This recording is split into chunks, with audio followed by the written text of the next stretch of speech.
विजयपूर येथे दरोडा टाकून थेट सोलापूरचा रस्ता धरलेल्या 6 दरोडेखोरांना जलशुद्धीकरण येथे अडवून ताब्यात घेण्यात आले। विजापूर नाका पोलीस ठाण्याच्या पोलिसांनी पाठीमागून पाठलाग करणाऱ्या कर्नाटक पोलिसांच्या ताब्यात दिले। 3 लाखांच्या रोख रकमेसोबत दरोडेखोर लपण्यासाठी सोलापुरात येत होते। कर्नाटक राज्यातील विजापूर शहरात शनिवारी रात्री एका घरावर दरोडा टाकून 7 आरोपींनी पोबारा केला होता। दरोड्यात त्यांनी घरातील मोठ्या प्रमाणात दागिने आणि 3 लाखांची रोख रक्कम लुटली होती। कर्नाटक पोलिसांना त्यातील एका दरोडेखोरांना पकडण्यात यश आले होते, मात्र राहिलेले 6 दरोडेखोर हे सोलापूरची पासिंग असलेली कार क्रमांक MH13EQ 7194 मधून सोलापूरच्या दिशेने निघाले होते। ही माहिती कर्नाटक पोलिसांना समजली। पोलीस आयुक्तालयातील कंट्रोल रूम मधून विजापूर नाका पोलिसांना माहिती देऊन गाडीला पकडण्याचा मेसेज दिला होता। विजापूर नाका पोलीस ठाण्याकडील डीबीचे हवालदार महादू शिवशरण, गणेश शिर्के, शंकर भिसे, पोलीस कॉन्स्टेबल शहाबुद्दीन आबादीराजे, अजय रेळेकर, महादेव हजारी यांनी विजापूर रोडवरील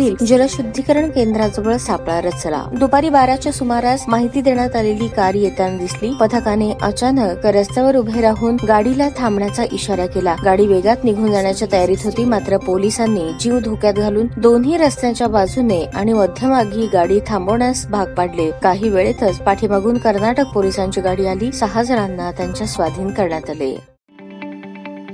ताज्या बातम्या पाहण्यासाठी प्राईम महाराष्ट्र न्यूज चॅनलला सबस्क्राईब करा।